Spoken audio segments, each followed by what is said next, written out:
All right, hello again. This is Jeff Scott coming at you with JavaScript, courtesy of Murox JavaScript 2nd edition. We're close to the end of section 1 of our text. I'm in the second part of Chapter 5. I'm on page 160 talking about this register application that you see on your screen. This application consists of several controls on a form. If an entry is required, as you can see, a red asterisk is going to be displayed to the right of it. You'll see that when we run it in a minute. In fact, that's the slide, but that's how it actually looks when you run it. Then when the user clicks the registration form, the app checks to make sure that the entries, to make sure that they're valid, the email, the phone, and the country. If any are invalid, the application displays error messages to the right of the field, as you can see.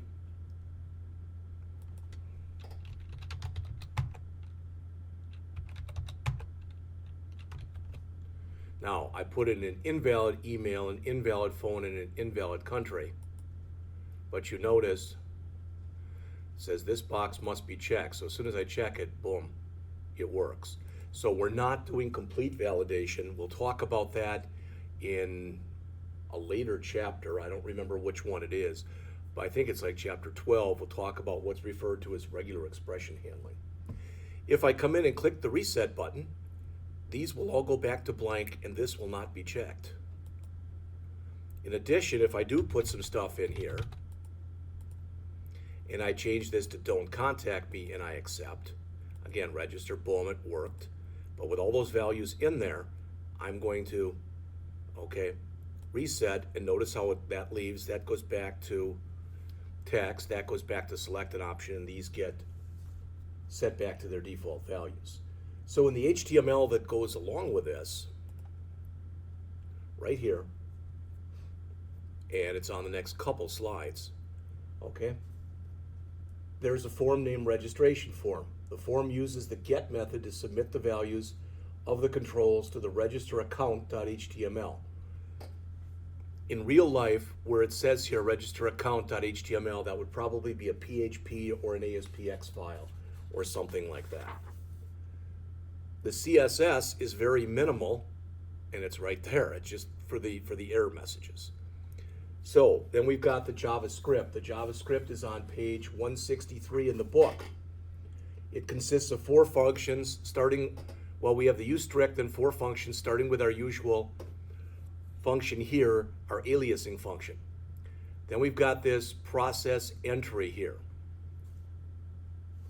That does the data validation for the controls, and it submits the form when everything is valid. All right, I'm not going to go through this stuff right now.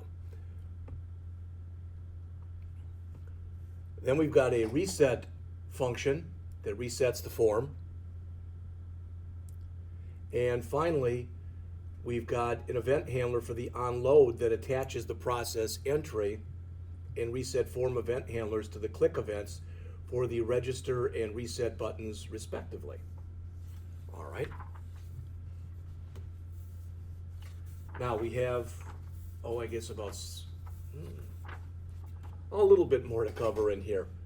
On 164, the author here goes into the DOM, then leaves the DOM and goes to forms, then comes back to the DOM. I'm not sure exactly why, but we're on page 164, how to add new nodes to the DOM. So JavaScript allows you to add new nodes to the DOM.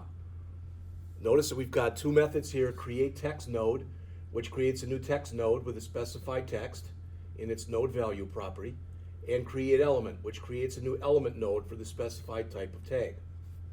Now, a newly created node isn't displayable or displayed in the browser until it's added to the actual DOM tree.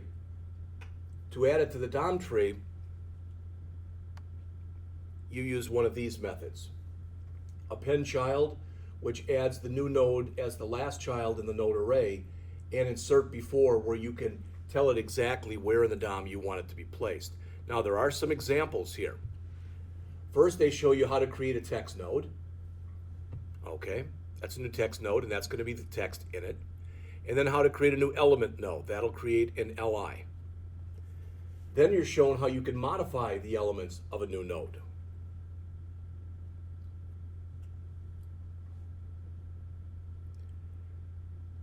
You can make one node a child of another node if you want to, depending again on where you put it.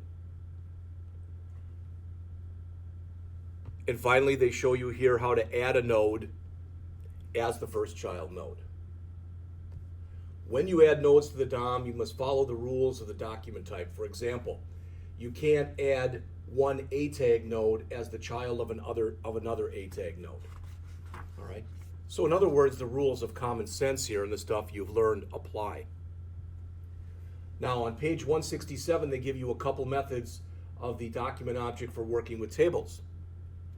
Insert row, which adds a row to the table at the location specified in the parameter.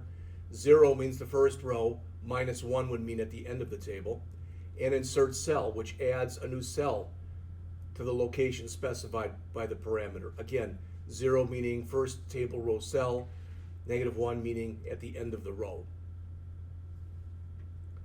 So they show you here, whoops, there's an empty table. Okay, that's a table with nothing in it. And then they go through, and we're used to adding our own CSS, our own HTML to add this stuff to the table. But think about why you might want to do this. You might be asking a user in text boxes or whatever, what they like, what they want, how to plan a trip, whatever it happens to be. And you could be building a table based on that. Now, a very important property for this is called inner HTML. That represents the contents of any node in the DOM. So for instance, if I wanted to be able to come in here I'm saying to this cell node that we've added, add $10.95 and make sure it's italicized. We can also use inner HTML, for example, to add several rows to a table. So you can't add rows directly to a table element. Instead, you must add rows to the body, which tells the browser, which the browser creates when it builds the DOM. You can use the tBodies property of the table element to return an array of the tBody elements for the table, but most tables only have one tBody element. You can use the append child method to add rows and cells to a table, but you must add them again to the tBody element. You can use the insert row and insert cells to add rows and cells to a table, but you must add them again to a tBody element. Finally, you can use the inner HTML property to set the HTML content of any node. Typically, that's easier than adding content to the DOM other ways that's possible to do it. So the chapter ends starting on page 168 and going on to page 171 by redoing the same thing that's in here, but notice what it's doing is while you're filling the stuff up, it's building a table for you with your entries. So if I come through here and I've got the other one up here also, here was the original one we just looked at, and here's the other one. So right here, they look exactly the same. But notice when I register, boom, I missed everything. So when I come in here and I type in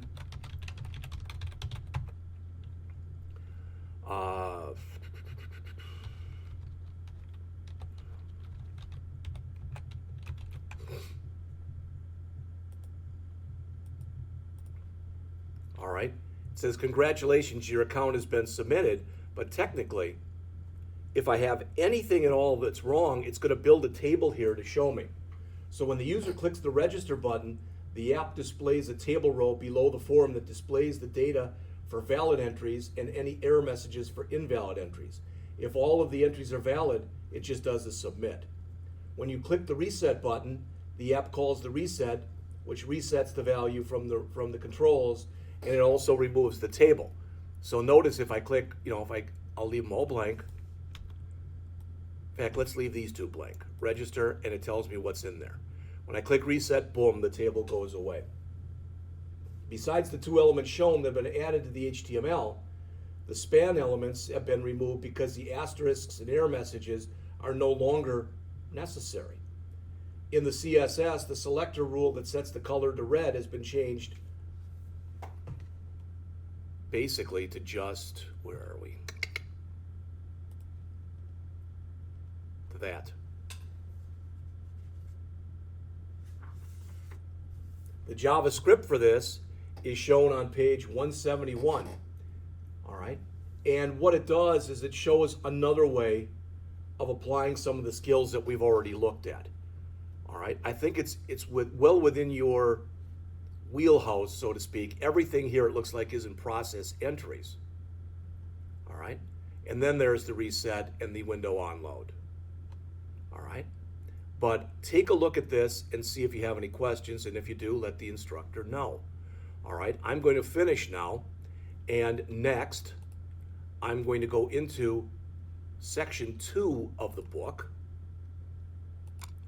And section 2 is chapters 7 through 12. I don't think I'll get all of them done this morning, but I'm hoping to get like maybe 7, 8, and 9 done. All right, so just so you can see those, chapter 7 will be on how to work with numbers, strings, and dates. Chapter 8, how to code control statements. Chapter 9, how to work with arrays and web storage. So I'll be back to talk some numbers, strings, and dates with you momentarily.